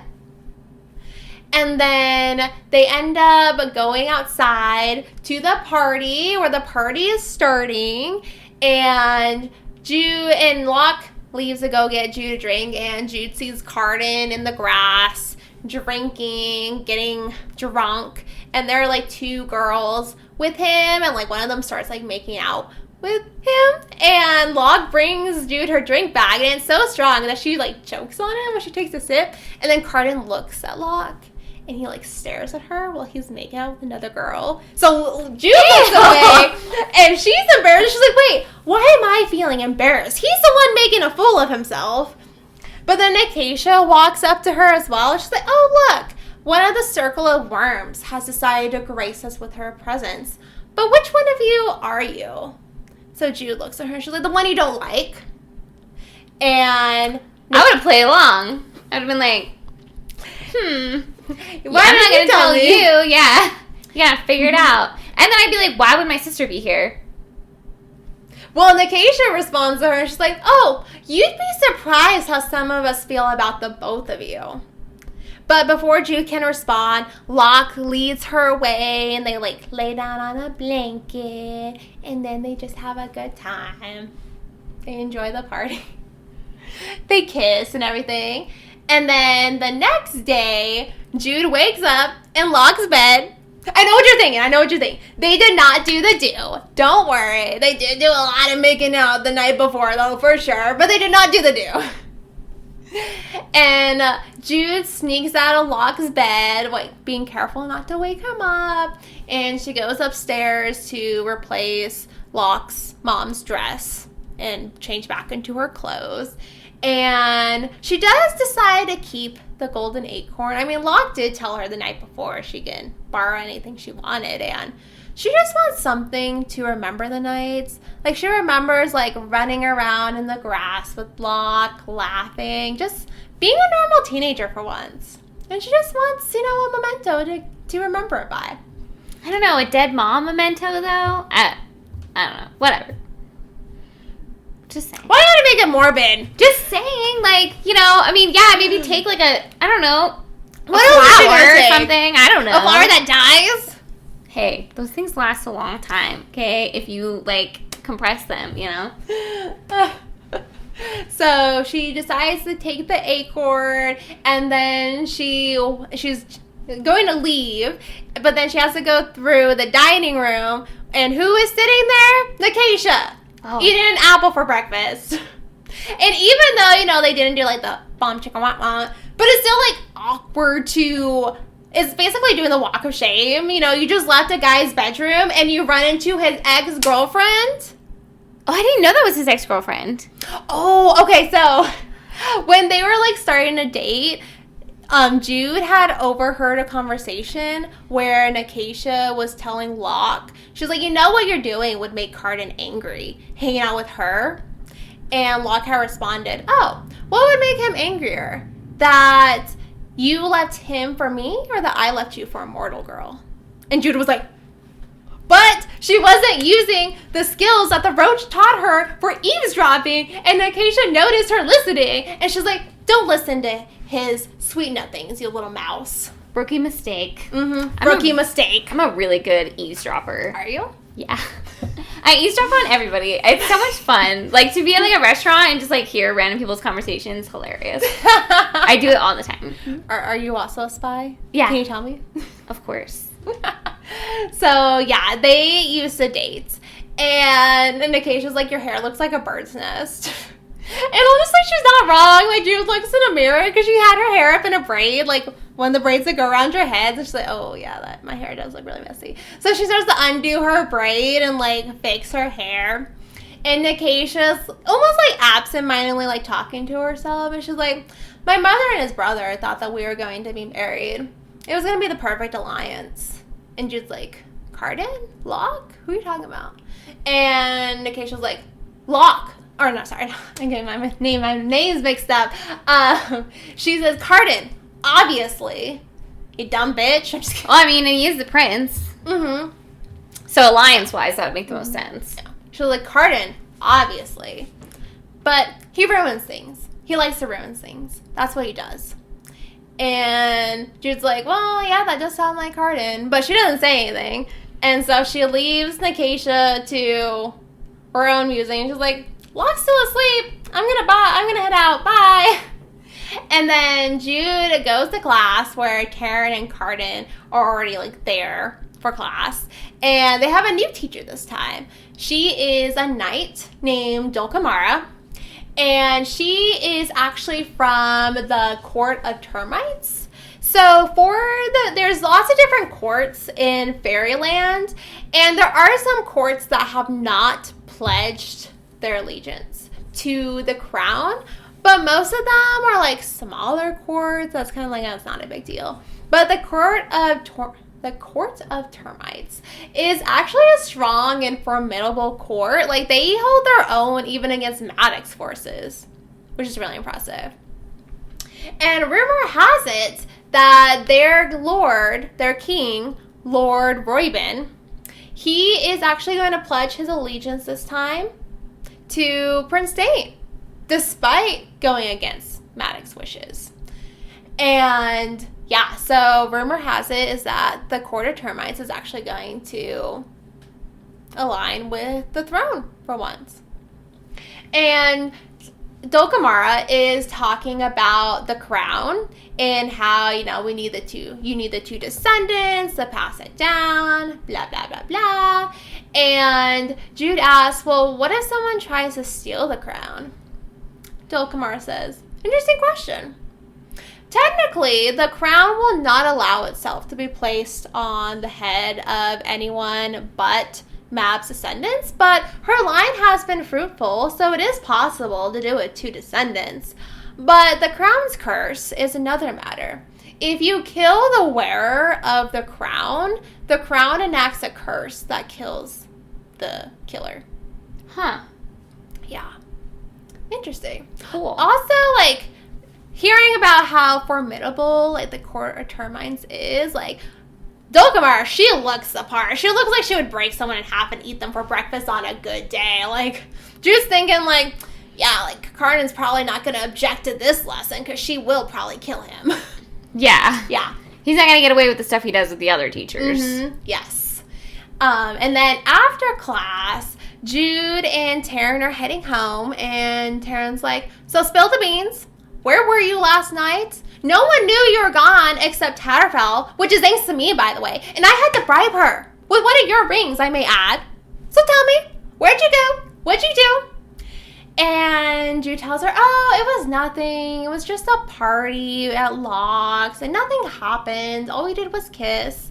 You spent the night at his house, Jude. I wouldn't call that nothing, and I would certainly call that more than kissing. And then Jude starts to tease her about who she likes. What about you? Why won't you tell me who your mystery lover is? Oh, is it Prince Balakid? Or is it Professor Noggle? And you guys can go stargazing for the rest of your lives. Those are weird assumptions. Is it this weird old guy, that teaches our class? Or is it this evil prince? That's a very bold statement. Yeah, but she's just poking fun at her.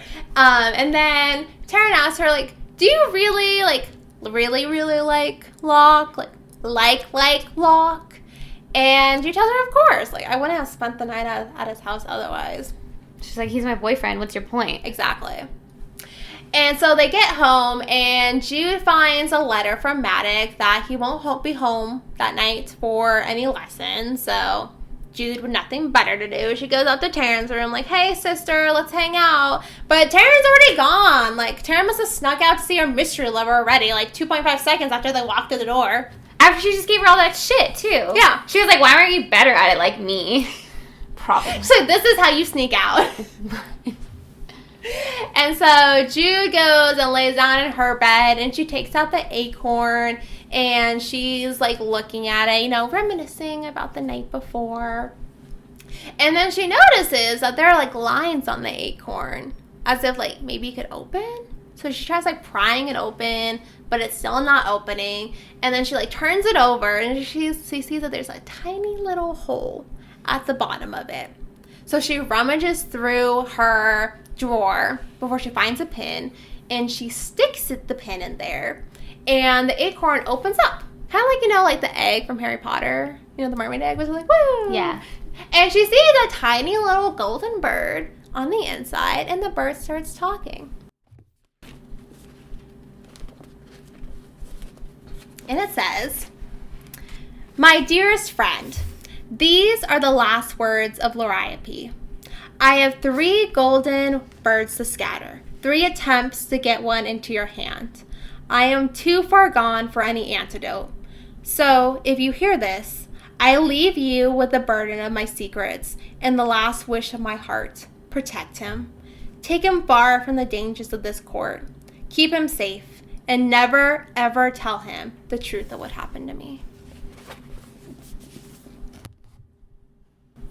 So, Loriope is obviously Locke's mother, so she must be talking about him, but he's still in the court. So, I guess her dearest friend didn't get her last message. Should she give this to Locke? He should know about the last words of his mother, right? But then also, the antidote, she thinks back about Queen Orla's note about the blusher mushroom. And then she thinks more about it. It's like, okay, so was the blusher mushroom about Locke's mother? I mean, she was a consort to King Eldred. And then she also thinks back about the note, and it said, if you remember, it said, I know the providence of the blusher mushroom that you ask after, but what you do with it must not be tied to me. She didn't say them, like, she said it, as if just about the information of where a particular blusher mushroom came from, not just where blusher mushroom is. Because honestly, like, blusher mushroom, it's not that rare. Like, it grows all over the islands. I mean, Jude was able to pick some herself from the palace gardens. So it's not that rare. So it could be that Queen Orla was talking that she knows where a particular blusher mushroom came from. And that instead of getting, like, the blusher mushroom to poison somebody, what if Balekin was trying to find information of somebody that was poisoned, like Liriope? So Jude knows, like, I have to go back to Hollow Hall. What if the Court of Shadows is wrong and Prince Balekin isn't trying to poison Prince Dane? Like, if we're wrong, we need to know what's right. So she puts on the servant's dress that she hid in the back of her closet and with a cloak, and she gets down to the front door when she stops by Oriana. And Oriana tells her, you didn't get home until very late last night. You missed dinner, and your father wanted to spar with you. He was disappointed. And Jude says, I'm sorry, I'll do better just tomorrow, because she's about to sneak out. Like, she's probably not going to be home for dinner. She was like, tomorrow I'll do better. And Oriana looks at her and she says, you faithless creature, you're scheming, aren't you? Jude says, you always think that of me. It's just for once that you're right. And then she leaves, shocked. Oriana's like appalled, like, and she leaves. She just waltzes out the door. Jude is such a badass. She's like, yeah, you're right. Bye. Yeah. For once, you're right. And then, so Jude sneaks back into Hollow Hall, and she has to be even more careful this time, because, like, after seeing what Balekin did to Cardan, his own brother, like, who knows what'll happen to Jude if he finds her there. And she narrowly avoids him, too, and she sneaks back into his office, and she's going through the papers, but there's nothing there. Like, there's some plans about the guard formation with Matic, for the coronation. The strangest thing there is a note in Prince Dane's handwriting. It's like a love poem about a girl with sunrise hair. It would also be funny if it wasn't for the situation, but she can't find anything. Like, even Queen Orla's note isn't even there anymore. So Jude's like, I wasted this trip for nothing. I couldn't even find anything, and I snuck in here for nothing. So now Jude has to figure out, like, how to sneak back out. And so she goes down, she leaves the office, and she sees the girl her age again. She recognizes her, and she looks even more malnourished. Her lips are cracked. She has dark circles under her eyes.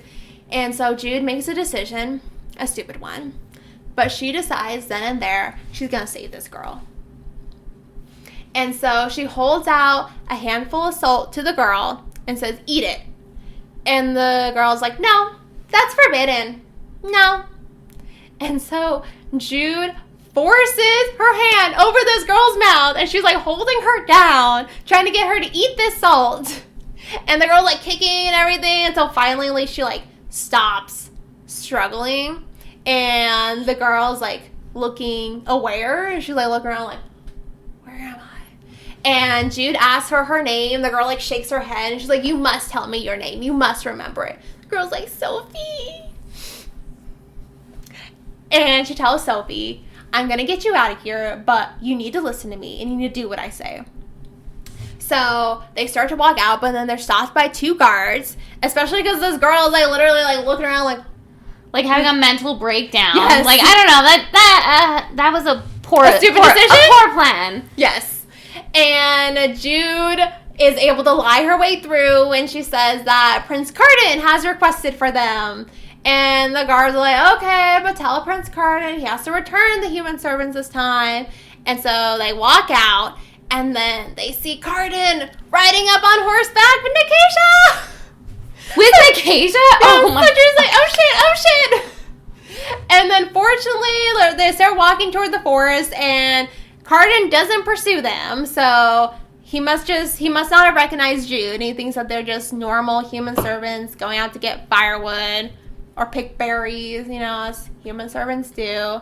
But Jude does steal a glance back, and she sees Carden laughing at something Acacia said, and for once he's not sneering. It's a normal smile, and he looks like a normal, albeit inhuman, teenager that just went on a midnight stroll with his friend. It's weird. She's never seen that side of him. But so they get into the forest in the woods, and Jude is like tugging Sophie along, but then the girl she finally has her mental breakdown. She's like crying and sobbing. She stops walking. She's just crying there on the ground. And at first, Jude tries to be like stern with her, and she's like, pull yourself together, like get up. And then that's not working, so she tries to be comforting, and she's like, they're human, like it's okay. And the girl gets fed up, and she's like, shut up. She just tells you to shut up. And then the girl looks at her, and she noticed that even though, like, Jude is in a servant's outfit, that she doesn't seem like a normal human. She's like, who are you? So Jude tells her, my name is Jude. We just have to walk a little farther back to my house, and then me and my sister will help take you back home where you can, go to the police, call your family. Like, we just have to go a little bit further. And the girl starts telling her, she's like, all I remember is I was at Burning Man, and there's this guy that came up to us, and he said that he had this gig where all we had to do was like pass around refreshments for this rich weirdo, just not to take anything.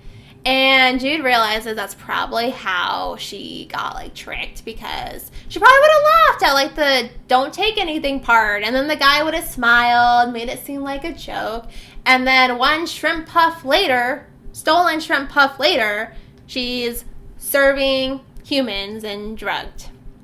Dang, I would have been fooled for sure. You can't put a plate of food in front of me and tell me not to eat it. Like, simple. Yeah, I would be done for. But honestly, I probably wouldn't go to the weird man's tent to begin with, so maybe not. 50-50, you could go both ways.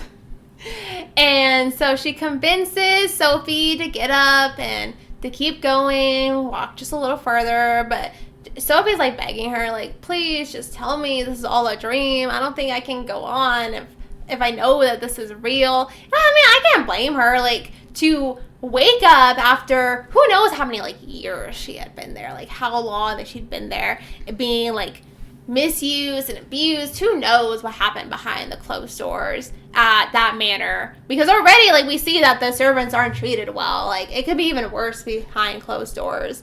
And to know all that, to know that fairies and magic are even real. And even if you are drugged, like you still have memories of what happened, right? Exactly. Like Jude remembers everything that happened to her when she was drugged. Yeah. So, yeah, I can't blame her, but Jude doesn't see, like, what's the point of lying to her? Like, it happened. Yeah. So, she leads her back home, and she's like, okay, wait here in the stables. I'm gonna go get my sister. Just stay here. Sit there. Don't move. And then she goes, and she gets Vivian. She's like, Vivian, I did a really, really stupid thing, and I need help. And she tells her about Sophie outside, and Vivian's like, oh, okay. I thought you were going to tell me you killed someone. And Jude's like, what? But like, why would you think that? And Vivian looks at her, she's like, Jude, I know you think that you're giving Maddox your dutiful daughter smile, but all I see is bare teeth. And you're not fooling me. And she also tells Jude, like, you can't save our mother.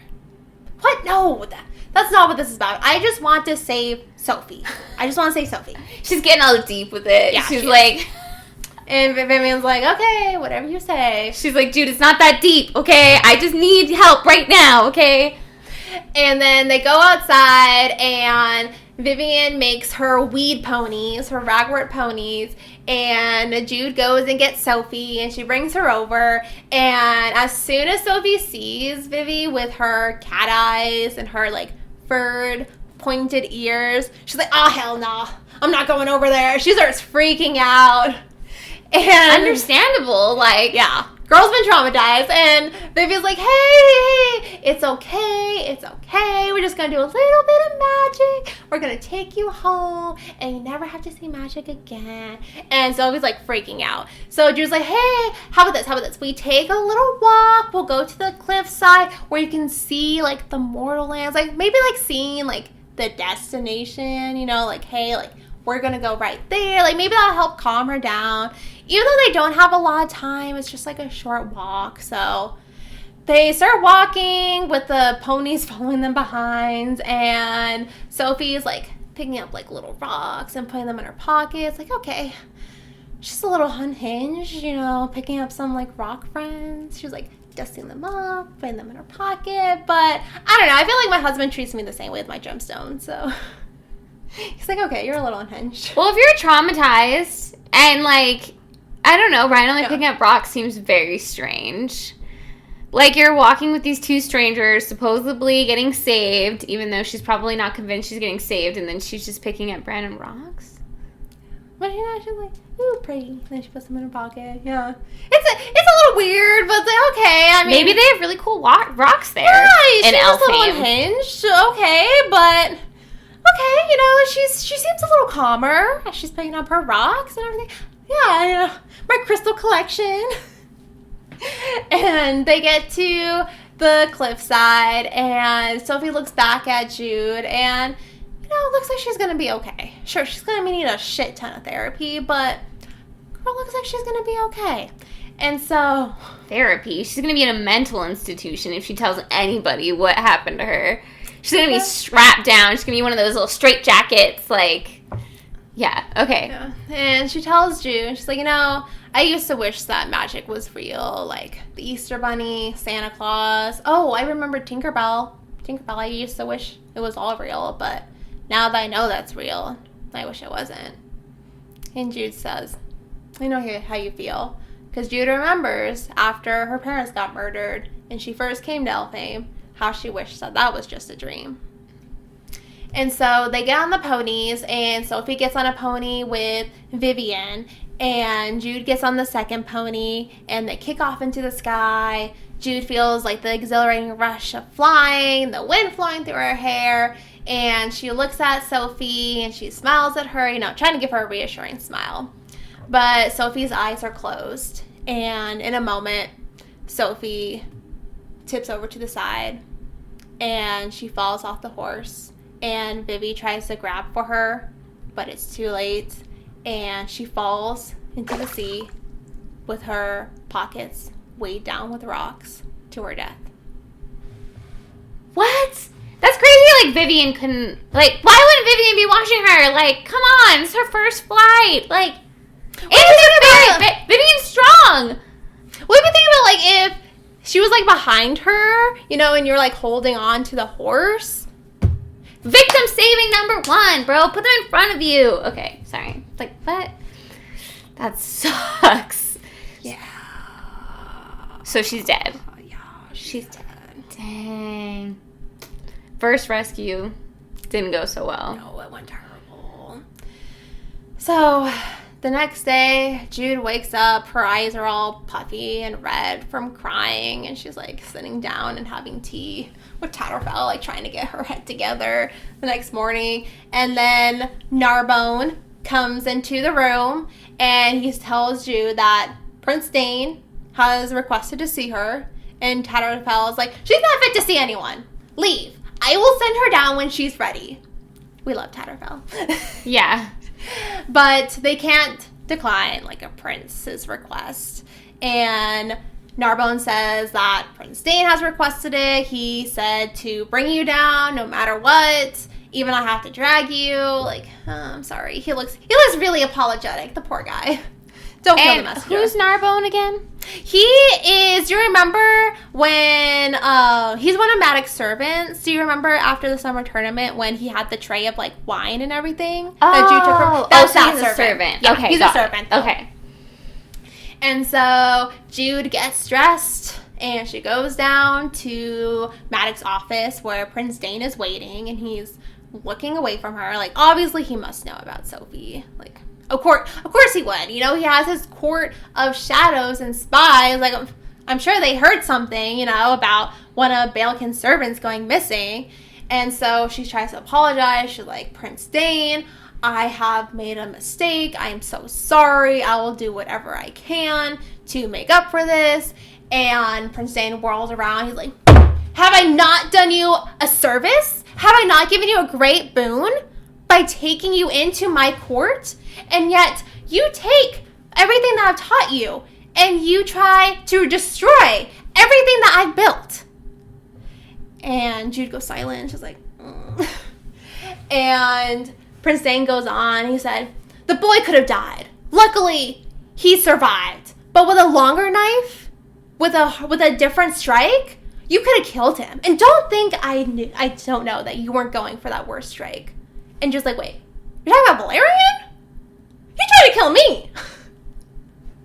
But I guess he doesn't know about Sophie, which is good, because if he knew about if he's mad about Valerian, he'd be super pissed if he knew about Sophie. Well, I mean, yeah, she kidnapped a human servant while she was supposed to be spying. Mm-hmm. Yeah, but she's surprised. And it was also a total, like, rogue mission. Mm-hmm. No one even knew about it. Exactly. So she'd be, screwed. She'd be screwed. But yeah, she's surprised that he's talking about Valerian. Like, he tried to kill her twice. Twice he tried to kill her. And she tells him, he tried to glamour me off a tower to kill myself. And then that makes Prince Dane even more mad. He's like, so he knows that you can resist glamours?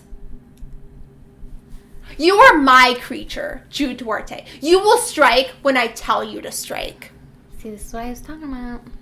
Yeah. And then he slides a knife over to Jude. He's like, pick it up. And then he tells her, with glamour in his voice, that I'm going to tell you to stab through your hand. I want you to mark a spot where you will not strike through bone and that you will miss important blood vessels.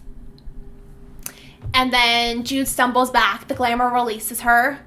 And he looks at her and he's like, do it. Don't disappoint me. He didn't take off the glamour, like, to show her mercy. He wants her to do it of her own accord, to show her loyalty. What? And Jude hesitates. I mean, who wouldn't? He just asked her to stab through her hand. So Jude hesitates, and she thinks back, like, how hard she has tried to be better than Faye. With Prince Dane, with Prince Carden, with Sophie. She's tried so hard to be better than them. But if she can't be better than them, then she's going to be worse. So much worse.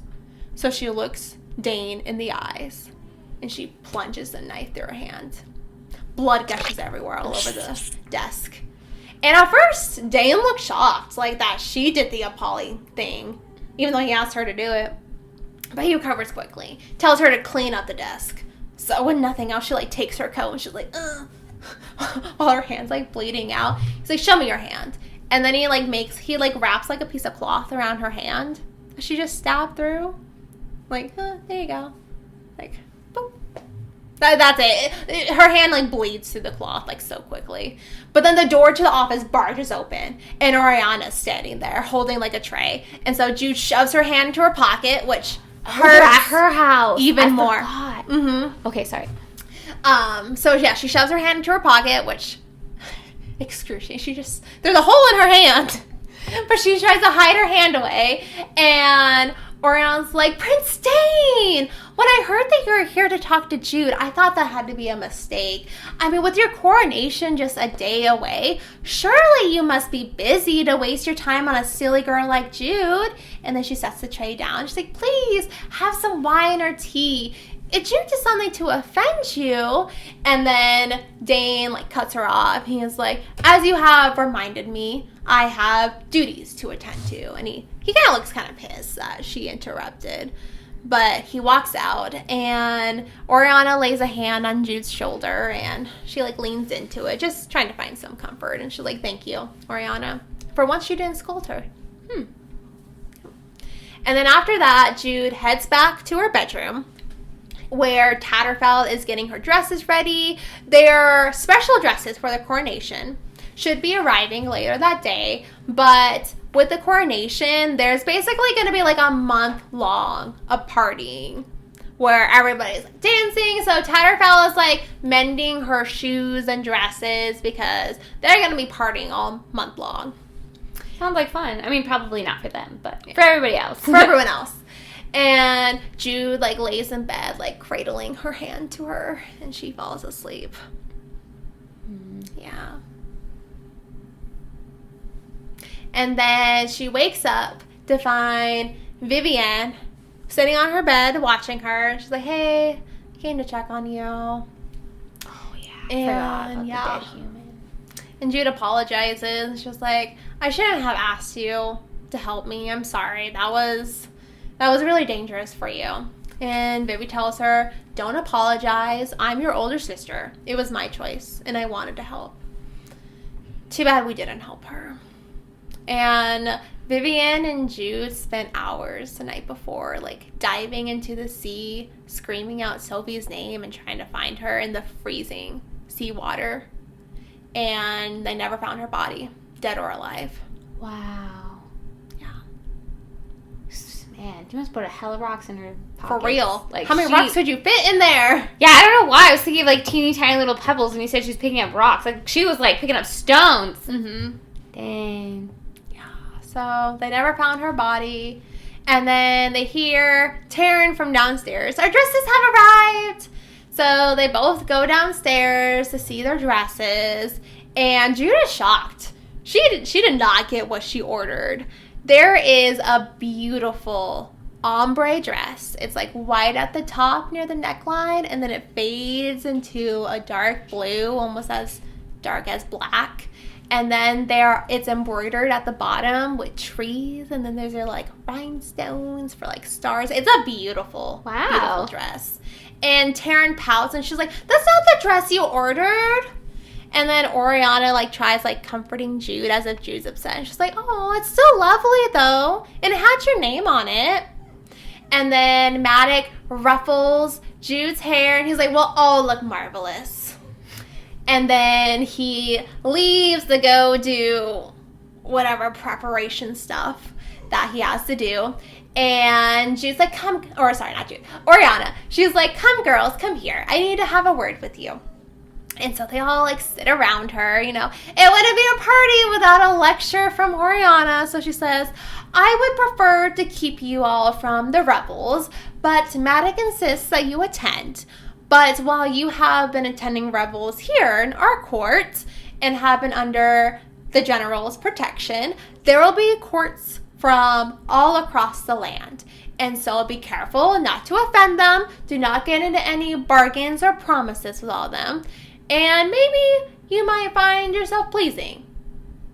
Don't offend them. Be good. And then she gives them all a peck on the cheek before dismissing them. And she gets to Jude, and she whispers to Jude, do not aspire above your station.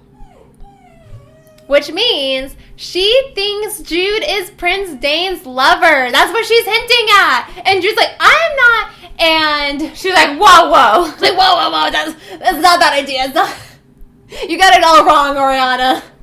But Oriana cuts her off. And she's like, I was once a consort of the High King, Eldred. And let me tell you, being a lover of royalty is no easy thing. You will always be a pawn. Scandal, yes.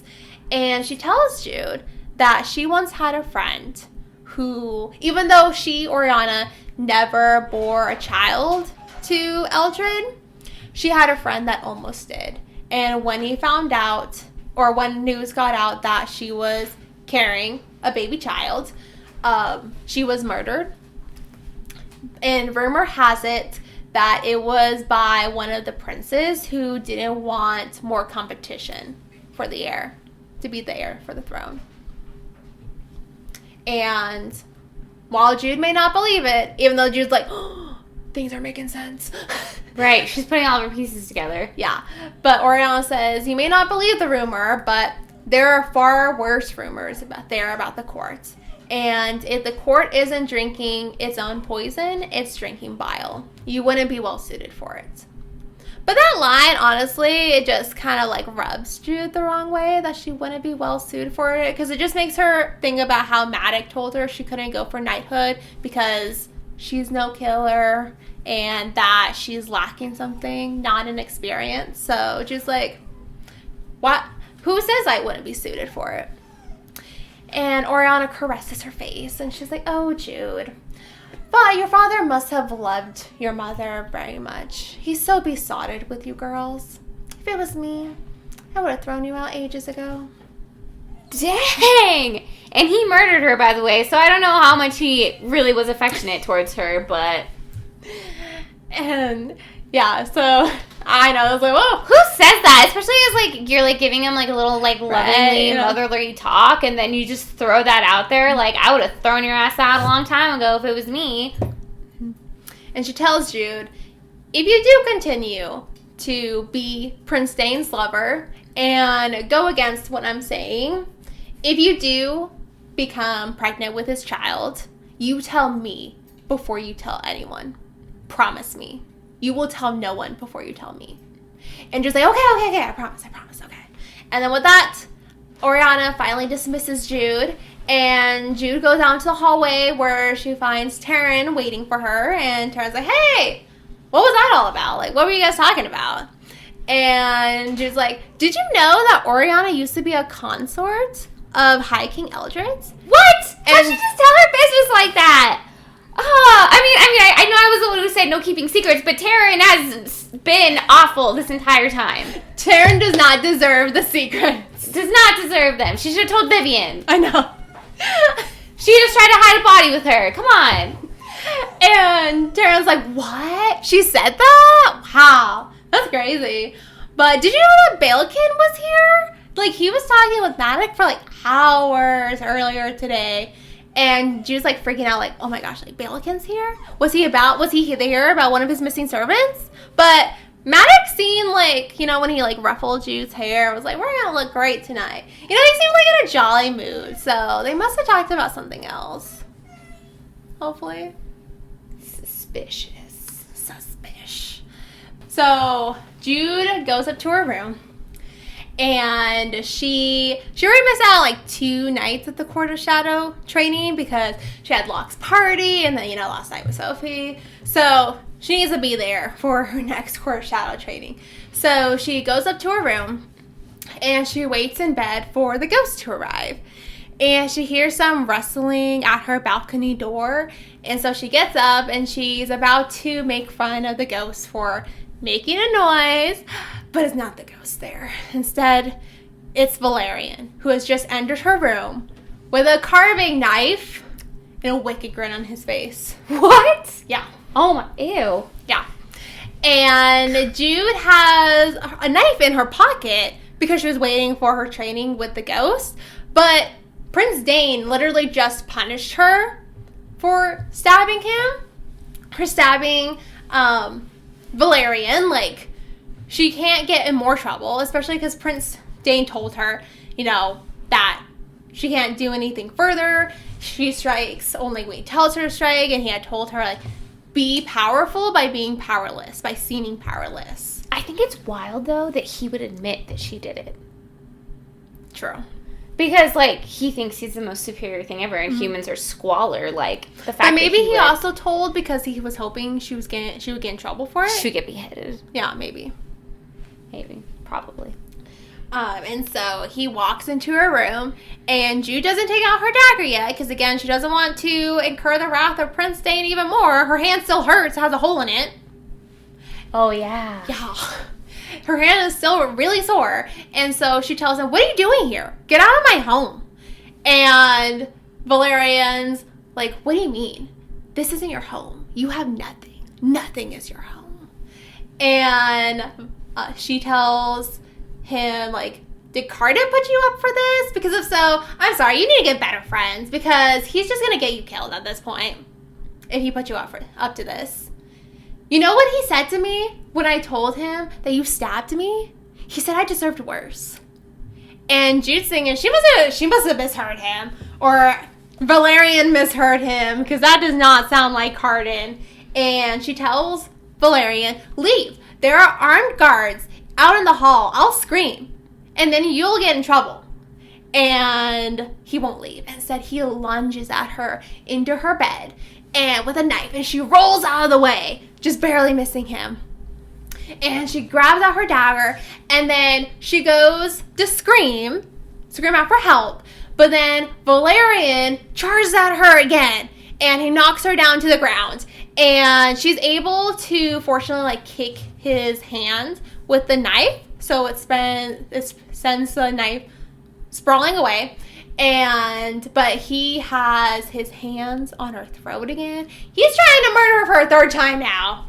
And this time, like, I mean, I know the last time there wasn't anyone around as well, but this guy is not. At this point, there's no stopping him.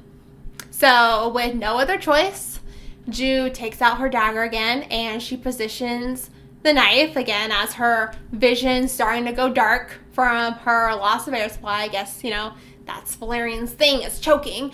And she plunges a knife straight into his heart. What? She kills him? So he rolls off of her, and she's trying to find something to stop the blood. Like, she doesn't want him to die, but she kind of was like, stop trying to kill me.